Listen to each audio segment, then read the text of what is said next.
నమస్తే. శ్రీమాత్రే నమః. శ్రీ గురుభ్యో నమః.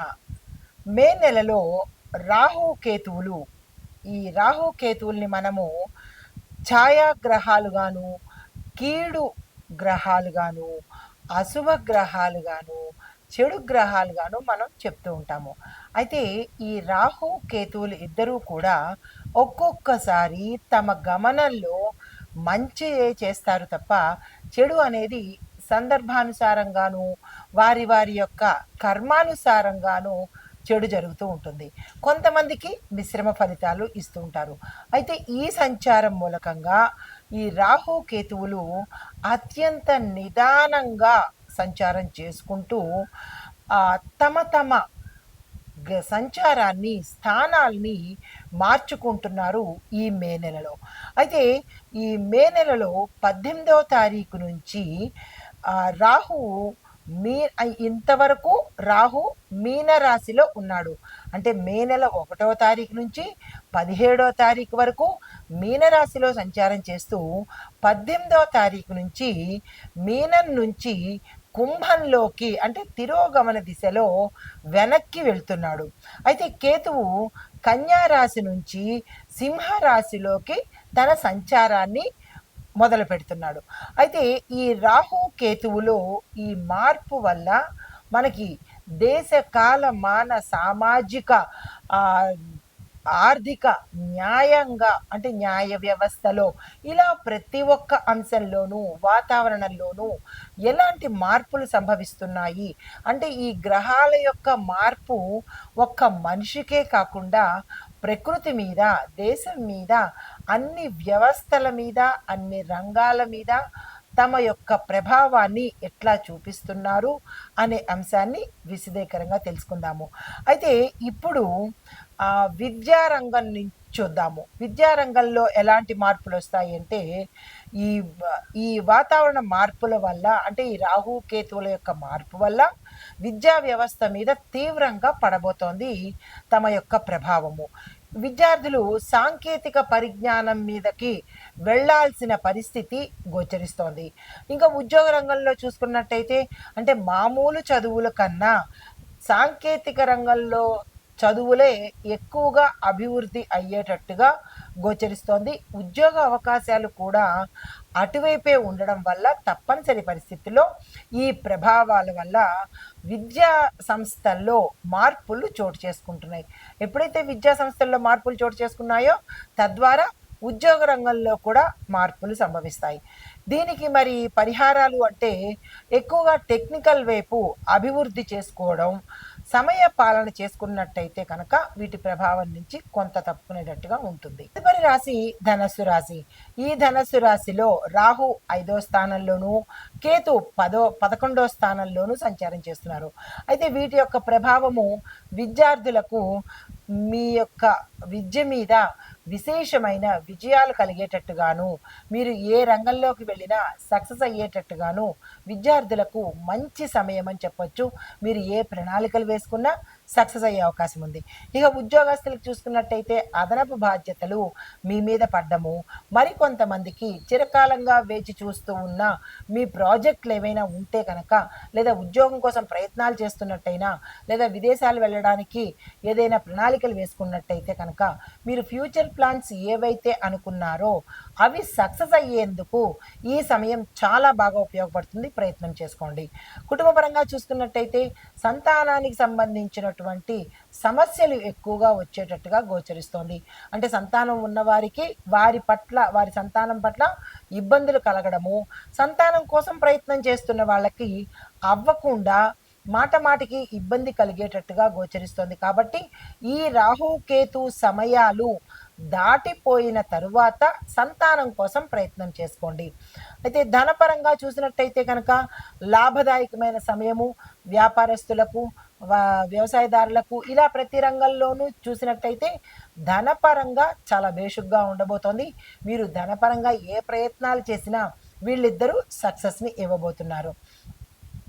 అయితే మీకు ఆరోగ్యపరంగా చూసినట్టయితే మాత్రము అనారోగ్య సూచనలు చాలా ఎక్కువగా గోచరిస్తోంది.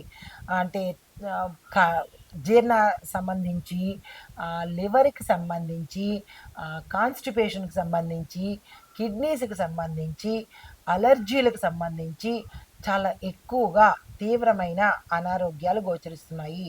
దానికి సంబంధించినటువంటి జాగ్రత్తలు తప్పనిసరిగా తీసుకునే ప్రయత్నం చేయండి. అయితే ఇక్కడ ఒక చిన్న సూచన, ఎవరికైతే ఇలా ముందు నుంచి అనారోగ్య సూచనలున్నాయో వారు డాక్టర్ పర్యవేక్షణ చేసుకోండి.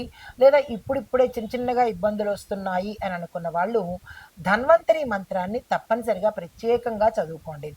అయితే దీంతో పాటు గణేష పూజ, అంటే ఎవరికైనా వ్యాపారంలో నష్టాలొస్తున్నా, లేదా అడ్డంకులు ఉన్నా, ఆగిపోయిన పనులేవైనా ఉంటే కనుక, గృహ నిర్మాణం కావచ్చు, లేదా వ్యాపారం గురించి కావచ్చు, దేనికైనా సరే మీకు ఒక పని ఆగిపోయింది అని అనుకున్నప్పుడు గణేష పూజ చేసి కేతువు యొక్క బీజ మంత్రాన్ని చదువుకునే ప్రయత్నం చేయండి.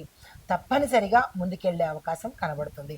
అయితే విద్యార్థులకు మాత్రము దాన ధర్మాల్లోకి వచ్చేటప్పటికి విద్యార్థులకు, పేద విద్యార్థులకు పుస్తకాలను ఒకళ్ళిద్దరికి, మీ యథాశక్తి ఒకళ్ళిద్దరికి కనుక మొత్తం పుస్తకాలన్నీ కనుక ఇచ్చినట్టయితే విశేషమైన ఫలితాలు పొందే అవకాశం కనబడుతోంది. అయితే ఓవరాల్గా అంటే చెప్పదగినది ఏంటంటే కనుక, బుద్ధికి, అంటే మీరు ఏదైనా ఆలోచన చేసేటప్పుడు ఒకటికి 2 సార్లు, ఇది అందరికీ చెప్పదగినది. ఈ రాశిలో ఉండే ప్రతి ఒక్క రంగంలో వాళ్ళకి ఏదైనా ఒక నిర్ణయం తీసుకోవాలన్నా, ఒక ఆలోచన చెయ్యాలన్నా ఒకంత ఆలోచించండి. ఒక నిమిషం పాటు ఆలోచించి, లేదా మీ శ్రేయోభిలాషులకి చెప్పి కనుక చేసినట్టయితే అది ఫెయిల్ అవ్వకుండాను, లేదా అంటే ఆగిపోకుండాను, లేదా అంటే నష్టపోకుండా ఉండేందుకు తోడ్పడుతుంది. కాబట్టి సలహా తీసుకుని మాత్రం ముందుకెళ్ళండి. పర్వాలేదు నేను చేసేస్తాను అని అనుకుంటే కనుక ఆ ఫలితాలు మనమే అనుభవించాలి. కాబట్టి సానుకూలమైన ఫలితాల కోసము సలహాలు తీసుకోండి. నమస్తే. తదుపరి వ్యాపారంలో ఎలా ఉండబోతోంది వీరి యొక్క సంచారం వల్లంటే, వ్యవసాయ ఆధారిత వ్యాపారాలు మాత్రమే ఎక్కువగా అభివృద్ధి జరిగేటట్టు, లాభాలు వచ్చేటట్టుగా గోచరిస్తోంది. అయితే వ్యవసాయ పరంగా చూసుకున్నట్టయితే ఈ రాహు కేతువుల సంచారం మూలకంగా పంటలు ఎక్కువగా నష్టపోయే అవకాశము, పంటల మీద వీరి యొక్క తీవ్రత ఎక్కువగా కనిపించడము, చిరుధాన్యాలు సాగు చేసే పద్ధతుల్లోనూ, సేంద్రియ పద్ధతుల్లోనూ కొంత మార్పులు చేసుకోవలసిన పరిస్థితి వీరి యొక్క సంచారం వల్ల కనబడుతోంది. తరువాత దేశ ఆర్థిక పరిస్థితి చూసినట్టయితే కనుక పెట్టుబడులకు ఎక్కువగా అవకాశాలు కనబడుతున్నాయి. పెట్టుబడుల దిశగా మన దేశం ముందుకు వెళ్ళబోతోంది.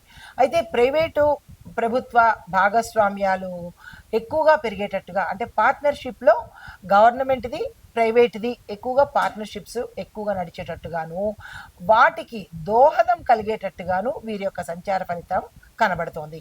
అయితే రక్షణ విభాగం చూసుకున్నట్టయితే సైనిక రంగంలో టెక్నికల్గా ఎక్కువగా ఇంపార్టెన్స్ ఇవ్వడము, సైబర్ నేరగాళ్లను, సైబర్కి సంబంధించినవి అరికట్టే దిశగా ప్రభుత్వం యోచన చేసేటట్టుగా వీరి యొక్క, అంటే ప్రభుత్వ పరంగా ఎలా ఉండబోతోంది వీరి యొక్క సంచారము అంటే ఇవన్నీ మనకి పరిగణలోకి వస్తాయి. అయితే సైబర్ భద్రత మీద ప్రభుత్వము దృష్టి పెట్టే దిశగా ప్రణాళికలు వేసుకుంటారు.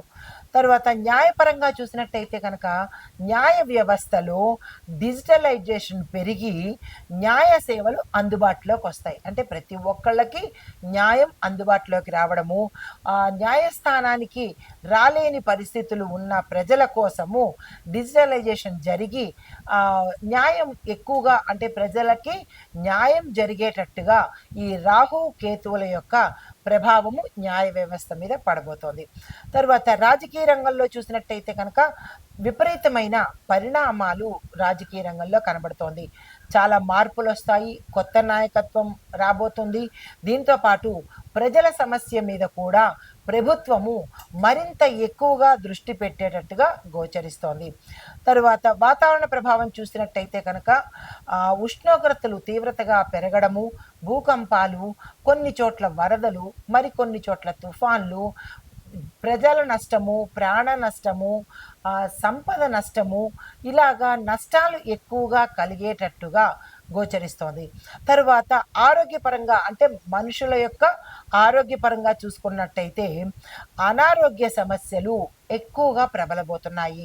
అంటే గాలిలో తేమ తగ్గడం వల్ల ఊపిరితిత్తులకు సంబంధించి, జీర్ణ వ్యవస్థకు సంబంధించి, మూత్రపిండాలకు అంటే కిడ్నీస్‌కి సంబంధించినటువంటి రోగాలు ఎక్కువగా ప్రబలడము, విషజ్వరాలు రావటము అంటే వాతావరణంలో విపరీతమైన మార్పులు చోటు చేసుకోవడం వల్ల ఇటువంటివన్నీ ప్రజలు అల్లకల్లోలమయ్యేటట్టుగాను, వాతా ఆరోగ్యం పరంగా ఇబ్బందులు పడేటట్టుగాను ఈ మార్పు గోచరిస్తోంది. అయితే కుటుంబ పరంగా చూసుకున్నట్టయితే ఈ రాహుకేతువుల ప్రభావము కుటుంబ వాతావరణంలో కూడా అలజడులు సృష్టించి ఒకరికొకళ్ళు పడకుండా ఉండేటట్టుగాను, ఒకరి ప్రభావం ఇంకొకరి మీద చెడుగా పడేటట్టుగాను, ఇలాగా అస్తవ్యస్తంగా ఆందోళనకరంగా కుటుంబ పరిస్థితి గోచరిస్తోంది. దీంతో పాటు ఇప్పుడు ఈ సంచారంలో ఒక్కొక్కరికి ఈ అంటే మేషాది ద్వాదశ రాశుల వారికి ఎలా ఉండబోతోంది అనే అంశం చెప్పుకునేదానికి ముందుగా సమగ్ర విశ్లేషణ కూడా మనం చెప్పుకుందాము.